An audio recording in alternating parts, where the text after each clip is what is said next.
I'd like to welcome y'all to the Freestyle Fridays. This is Brother Tim. As usual, I'm in the house. A lot of times by myself. Other times it's packed. I don't know what's going on High Street tonight.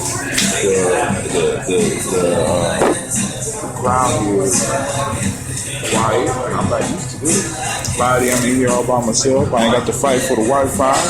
But the issue that I'm dealing with now is trying to figure out how to broadcast live without my computer because all my mics are broke.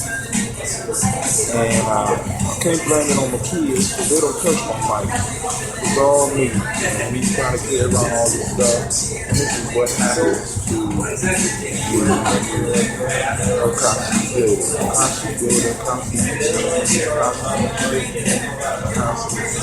Different work, different jobs. So a lot of things happen. A lot of things get broke. I'm loving my life. I can't complain about that. You know what I'm saying? So it's a blessing to be here. And those who don't listen to this, I'm sorry it's not live. But we still gonna have a good time. I ain't gonna have no music. I ain't got no intro. I ain't got no. So I'm gonna keep it popping. And hopefully people will start emailing me stuff while I got my show on because I haven't figured out how to turn that stuff off while I'm doing my show. But first, of course, I want to send out love to those things I love and those things that support me. So first, I'm going to send shouts out to Oxy Water and be sure to get some at the store near you. Also, I want to send some shouts out to Orange 82. They provide me with the music and the beautiful intros and outros that I've been having for my shows. I want to send shouts out to them and give much thanks. And hopefully we get some more fresher music that I can put up as I start learning how to work with some of the stuff that I do have. So we're gonna get it started. And of course, I'm gonna send out shots to the Dodgy Capital Weather under the leadership of Monitor in Houston. Right now he's up in Cleveland, so if you're in Cleveland, you have to be listening. Go on, check him out. Look up Friday Houston on the internet. Unidodgy Weather, UNIDAG. There we go. Hit me up right now, and I'm on here doing my show. Now, a couple minutes ago, I wasn't hearing any of these beats, but of course, as soon as I get busy, things start to happen. Also, I want to invite everybody out to join me at the New Harvest Cafe, and I want to send shouts out to them too, because on Wednesdays, we're doing what we call rituals. It's poetry, live poetry, and live discussion, and it's beautiful. And it's, last Wednesday was nice. You could look up Miss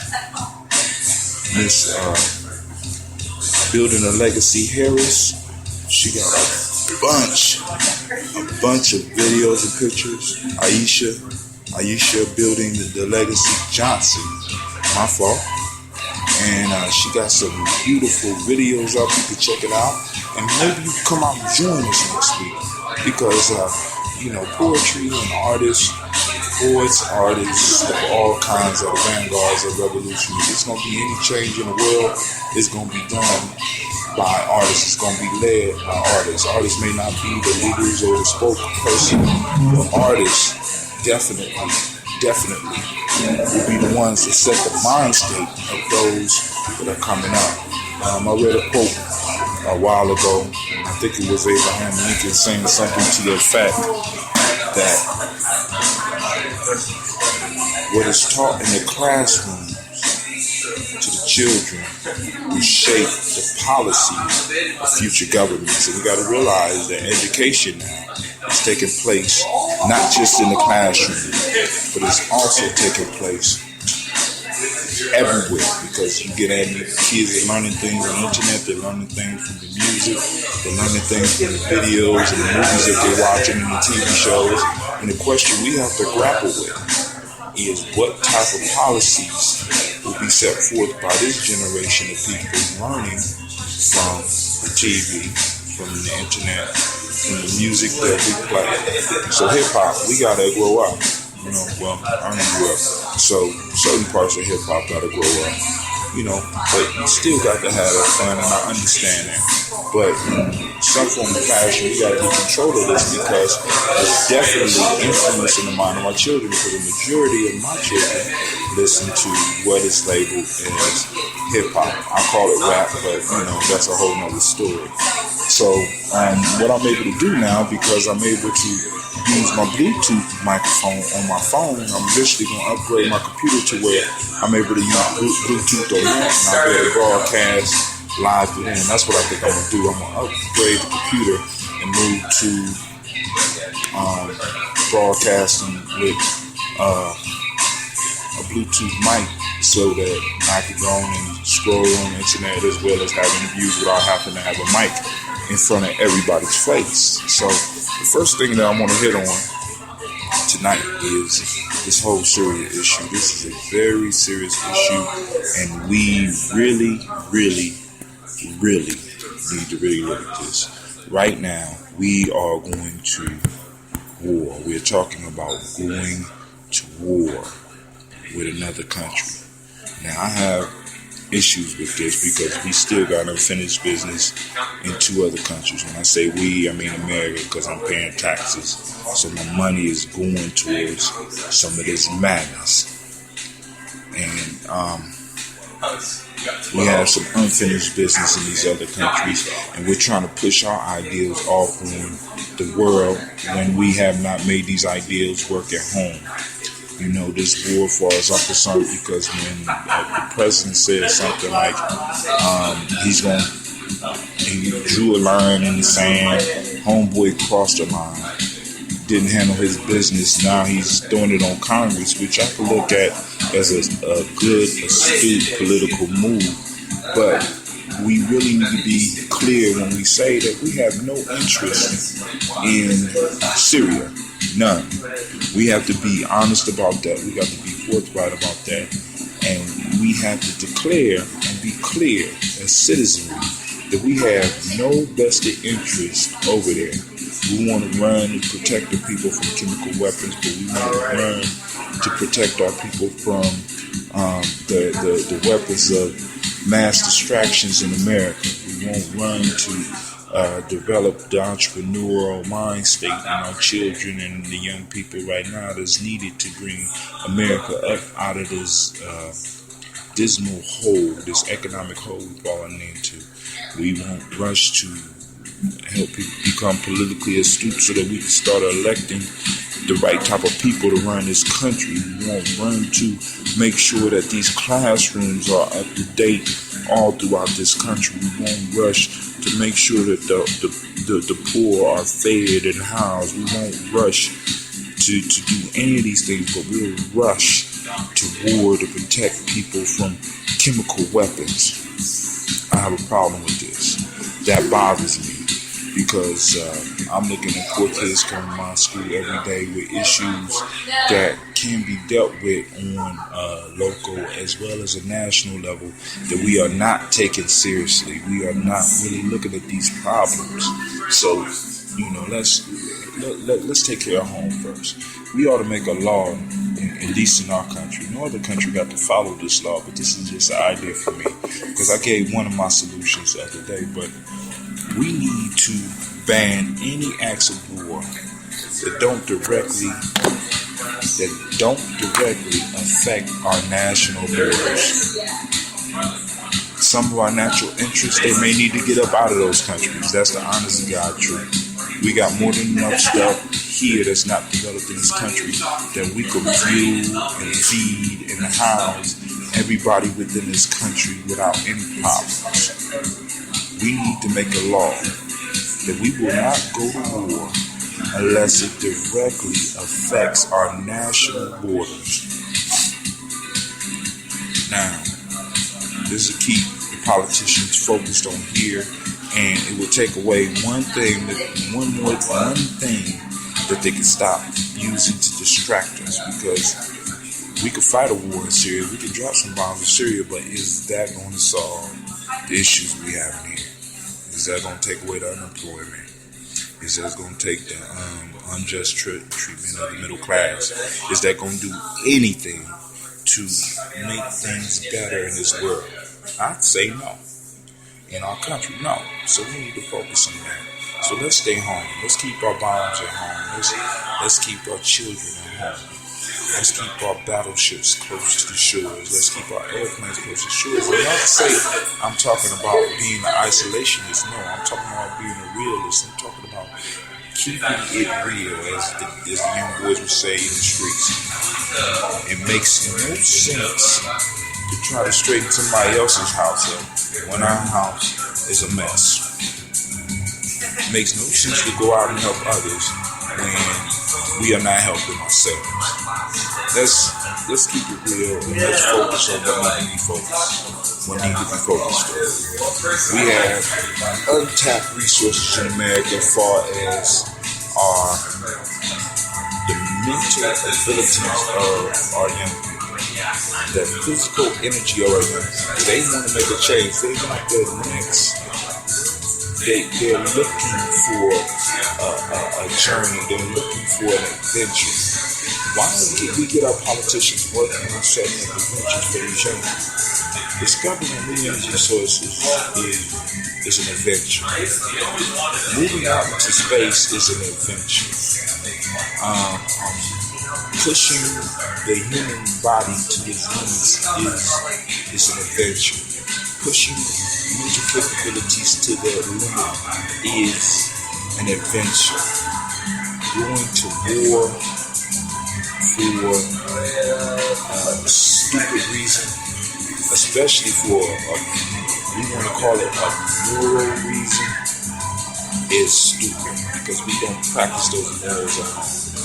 We can't allow governments to be hypocrites. We can't allow them to embarrass us anymore. We need to say no to these wars. After Syria, then what? We do Syria, then what? Where we gonna go next? Where's gonna be the next place that we go and fuck up? And then we have to spend all of our tax dollars to rebuild. Please help me. I need somebody out there to at least let me know what's next. Alright, so we talked about that. Let me do my own little commercial. My poetry book is out. It's called Poetry is My Religion. You can find it on my website at www.giamijourney.com. It's on the site, it's for sale. My other book that will be coming out soon is called The Warrior's Handbook for Life's Journey, the Giami Method. This is the training book that I'm going to be coming out of. And everybody that's going to be working with me and going through the self-mastery process or the rites of passage process is going to have to, we're going to come from this book. We're going to come from all my books, The Player's Pyramid, Giami Journey workbook, the Lost Art of Storytelling.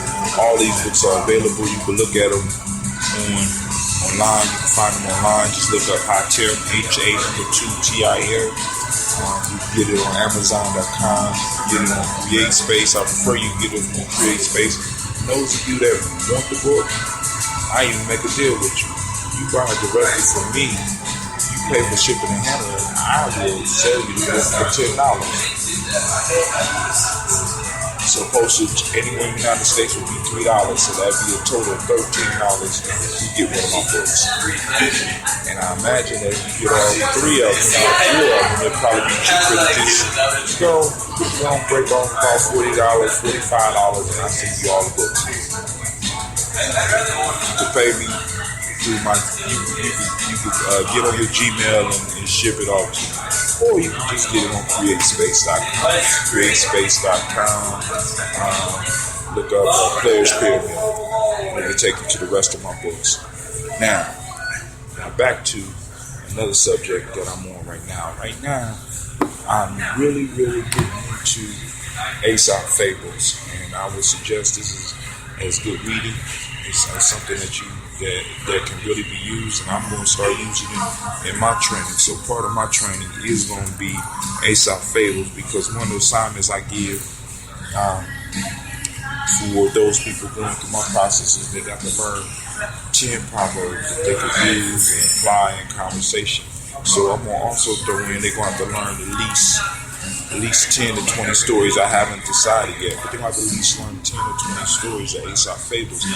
One of the things that I discovered today about Aesop Fables is that I know that a lot of people know some of the stories, or at least know some of the sayings or some of the moral lessons that come from the story. But this book is one of the most widely published old books.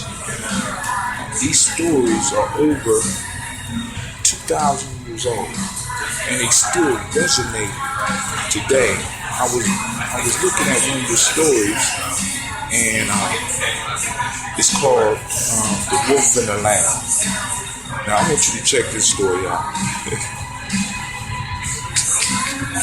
The Wolf and the Lamb.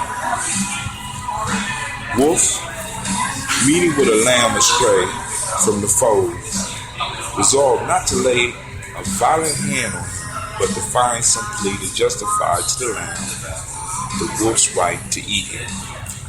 The wolf wanted to justify the fact that he wanted to eat the lamb. I'm going to eat you, so let me find a reason to justify why I'm going to consume you up right now. So he said, hey, little lamb, last year you grossly insulted me. And the lamb looked at him and said, wait, hold on, I wasn't even born last year. Then the wolf said, well, you feed on my pastures, all this mine, you see all this grass around, all this is mine. And the little sheep looked up and said, but sir, I have not eaten a blade of grass yet. I just was born yesterday. The wolf looked at him, shook his head and said, well, you drink from my wells. All the water around here is mine. And the little lamb said, well, sir, you must be mistaken because I'm still thirsty in my mom's tent and I have not tasted food nor drank water. The wolf finally looked at him and said, well, I'm going to eat you anyway. He jumped on him and ate him, and right before he ate him, he said, you know what? I hope you ain't expect me to go without my dinner. And the moral of the story is very simple. I want you to listen to this. The moral of the story is the tyrant will always find a pretext for his team. No matter how you do it, no matter what you do, the tyrant will always find a way to be tyrannical. He will look for ways to justify it and look for you to become a willing victim. And as long as you are a willing victim, you're going to be ate up and feel guilty about not letting them eat you up sooner. When you become a warrior, when you become someone who knows, you fight that damn tyrant. And you make that tyrant feel guilty about trying to eat you. You make him never want to put his teeth on you. A lot of people is like that little innocent sheep. You don't know no better. So this motherfucker will just jump on you and devour you. Don't be no sheep, yo. You know what I'm saying? So now, some of the things that also that I learned about Aesop was, I knew that he was killed at Delphi, the place where the Delphi temple was. And I had heard whispers in some of my readings that he was an African slave in Greece. Well, what happened was he had two masters. He was in captivity. And basically, because the first master sold him, the second master released him because he was so wise that he felt it was wrong to hold somebody that wise in captivity. So Aesop then rose from the lowest level of society up to the highest, one of the highest levels he could become. He became an emissary for a king. And the king sent him out on missions to help the kingdom. And one of the missions that he sent him was to go and distribute gold at the Delphi temple. Well, at Delphi, not just at the temple. For those that don't know, Delphi is a major place in Greek history because in Delphi was one of the most famous oracles in the world. So everybody used to go to Delphi to get some type of prophecy about their life. And Aesop went to Delphi to distribute gold on behalf of the king that he was serving. And when he got to the city, this black man amongst these Greeks noticed how avarice, how greedy, how selfish these individuals were. And rather than distributing the gold as he was instructed, he sent it back to the king with a message letting the king know how to do the work. And the people in protest did a public execution of him. They murdered him because he said, "Go back now." But this was crazy, and this is one of the things that I believe proves, because in a lot of circles, Aesop, it's a question whether or not he was black or not. But this is where, in the small searching, because I can't say research because I haven't spent a lot of time, I have not learned Latin, I have not learned Greek, so I can't go through all the writings verbatim.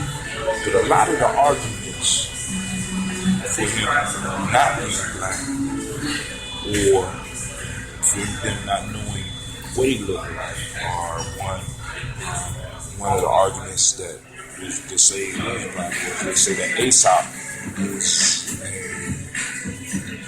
corruption of the word Aethiop, which means burnt face, or Ethiopian. So they say he was Ethiopian. Some other scholars use the fact that the story, one of the stories that he got one of the stories that he had about a Moor or Ethiopian being brought in the slave market, master not knowing that the skin complexion was a certain color, tried to wash off the black. And they say that this was a story that Aesop used to teach people about what he was.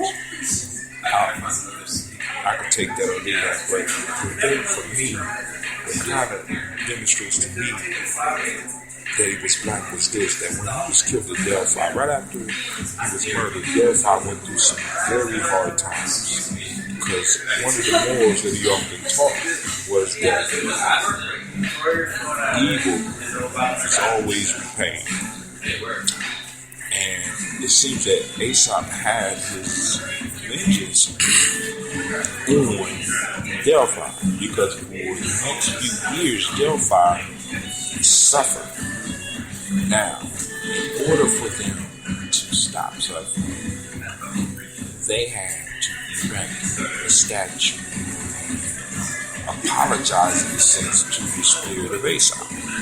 Now, people say that there's a coin that was minted, and they say, well, no, it's not really Aesop. Now, the coin, if you look at it, I'll post it on my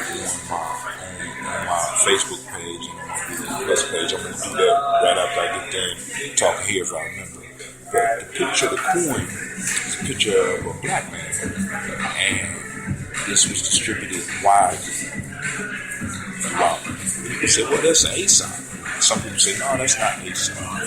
But the reason I believe that that's Aesop is because one of the things that they had to do was erect a monument of Aesop. Now, they erected a monument of Aesop in Delphi, and what other better way to praise this man or to apologize to the man would it be than to mint his depiction on a coin? Now, but let's say some people say, well, no, that wasn't him. That was the founder of the Delphi temple. Now, this is crazy. The founder of the most important oracles in Greece was a black man. But that's neither here nor there. Now we're living in the 21st century. What difference does that make? Aesop Fables are full of wisdom, and I believe that they can be used to change the mind state of a lot of people, because they hit on certain truths in such a way that anybody can accept it. So those of you that's going to be on the journey with me, run out and get you a copy of Aesop Fables. We going to go through all 300 of the motherfuckers, just like we going to go through the Proverbs, because this is some powerful stuff.